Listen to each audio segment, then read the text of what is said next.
阮警方认为凶手有三个。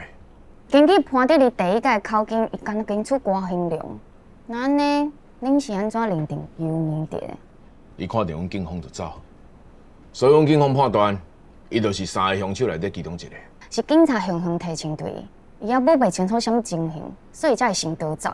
搁再讲，伊若真正有畏罪潜逃，是有啥物无偌久了后，搁要主动投案说明？迄只是伊的讲法。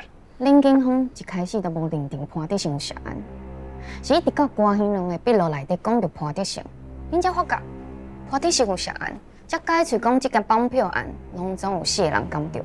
参考我手头这份警力87755号档案。